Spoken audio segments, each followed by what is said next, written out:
that go far beyond the short-term economic recovery packages of the years 2008 and 9. Many large developing countries have also charted ambitious clean energy pathways and are already acting on them. Around the world, the name of the new game is low carbon growth. With your strategies in place, you are set to take on a leadership role in this trend. Having said that, a 25% target may still be difficult to achieve.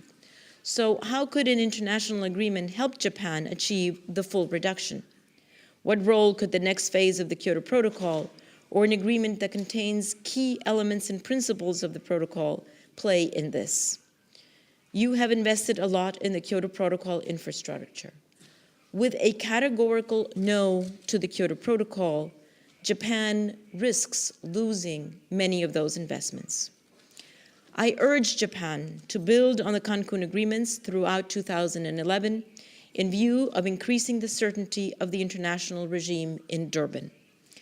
With its stated intention of being a bridge-building nation in Asia, Japan is well poised to make a flexible contribution in this regard, fully in line with the convention. The world needs clarity on the Kyoto Protocol, its flexible mechanisms, and the carbon market.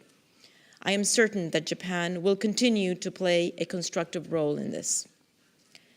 I said before that this is a crucial point in the evolution of international efforts to address climate change. It is also an exciting point. We are moving from heavy reliance on a finite source, owned by a few, to a better mix of harnessing the only infinitely available energy sources on Earth via cutting-edge technologies. The world needs Japan to continue to be a technology innovator, an exporter of best available technologies in both energy efficiency and renewable energy. The world needs Japan to continue to be a beacon of hope for all countries. Please do that for the world. Thank you.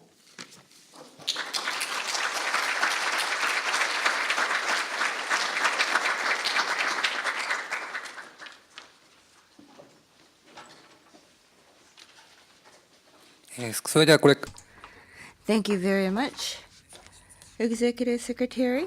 Now we would like to move on to the discussion session. Please wait seated while we rearrange the stage. Thank you.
Thank you very much. Discussants, please come on to the stage.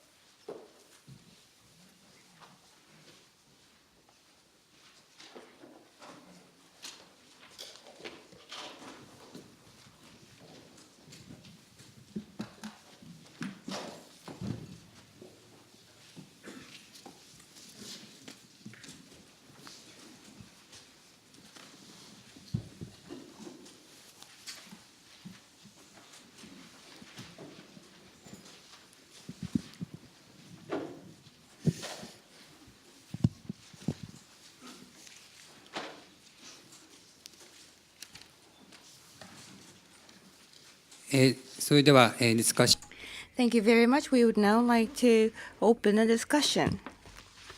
Let me first introduce the discussants on the stage. To your right is Mr. Richard Oppenheim, First Secretary, Energy and Environment, British Embassy, Tokyo. Next to him, Ms. Christina Figueres, Executive Secretary of UNFCCC. Next to me is Mr. Hironori Hamanaka, the Chair and Board of Directors of IGES. We would like to have the discussion in English so that we can have a very natural flow of discussion.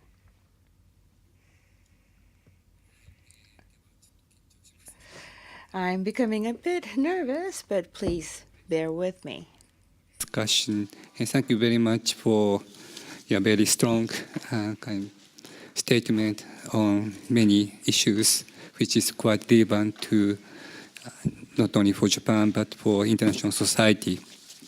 So let me start. Okay, then today we're going to discuss 70% about international stuff and probably 30% about Japanese domestic stuff. And we may ask a lot of questions to you, but you please feel free to ask any kind of question on Japan.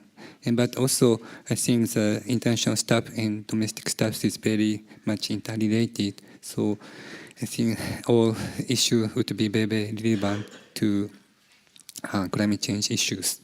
So let me start with very easy question for what you are doing.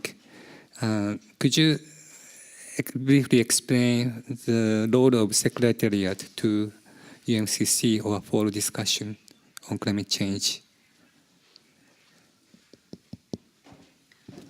Yes, surely. The Secretariat of the United Nations Climate Change Convention is, first of all, headquartered in Bonn, Germany.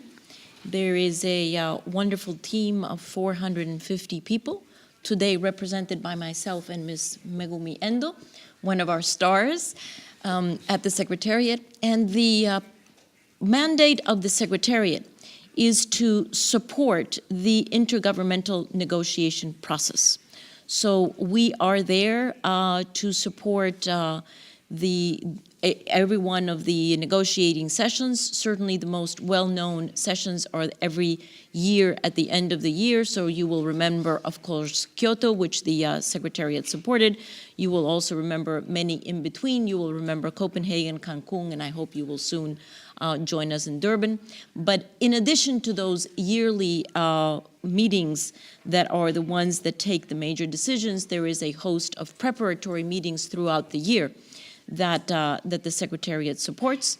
And our obligation is also to provide the analytical analysis that governments need in order to take the decisions within this intergovernmental process. Thank you very much. So I would like to listen your analysis on, for example, COP15 and COP16. Many people assume or say that COP15 was a bit failure, but COP16 was success. And what is your analysis of what is the reason that COP16 was success and COP15 was failure? I don't believe that COP15 was a failure. Okay. Let's start there. Maybe I was the only one that left Copenhagen knowing that COP15 was not a failure. Maybe that's because I was born an optimist and no matter what happens, nobody can erase the smile from my face. But COP15 actually was very, very important because it laid the groundwork. Let me start by saying this. I am the first one to say the process that was used in COP15 was certainly a very unsatisfactory process. However, many of the outcomes of COP15, some of them around the carbon market, very, very important decisions taken around the carbon market, and also the Copenhagen Accord in and of itself, although it was only taken note of by governments. The fact is that the Copenhagen Accord laid the political balance for negotiations all during last year in the lead up to Cancun. So Cancun was certainly very successful, but I would argue to you that Cancun would not have been successful had we not had the Copenhagen Accord that already put out a reference, a framework for the discussion. Cancun was perhaps in the view of media, and certainly in the view of many of the negotiators, a larger success than Copenhagen, because most people left happy, and of course when you leave happy, you always feel that you had a bigger success. And most people left happy from Cancun, not because they got everything they wanted. In fact, I am here to tell you there's not a single country that walked away from Cancun saying they got everything they wanted. That's just not in the possibility, in the realm of international negotiations. However, with one exception, Bolivia being the exception, every country left feeling that at least they got something of what they needed, and certainly that as a collective effort, countries were back on track addressing the challenge of climate change in an equitable and effective way. Thank you very much. So what would be the lesson for COP17? So, yeah. Excuse me? What would be the lesson for COP17 for Durban? Lesson for COP17 are a couple of lessons. First, let us be realistic about expectations. I believe that the expectations for Copenhagen were way beyond what the geopolitical situation would possibly have ever allowed. And expectations for Cancun were much closer to realistic. So first of all, let us build a joint sense of what is realistic without compromising ambition, and that's the difficult part. How can you be both politically realistic and environmentally ambitious at the same time? And that's not an easy thing to do.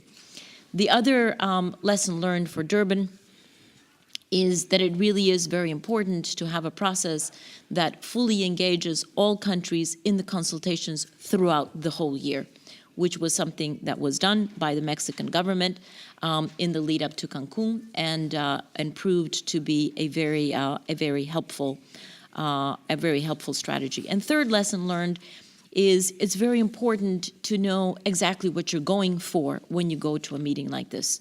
There were very many different expectations of governments going into Copenhagen, some who were expecting a legally binding agreement, others who were expecting other types of agreements. And it was clear when we went to Cancun that governments were looking for a set of COP decisions, and that really helps. Usually, when you want to get somewhere, it's usually helpful to know where you're going.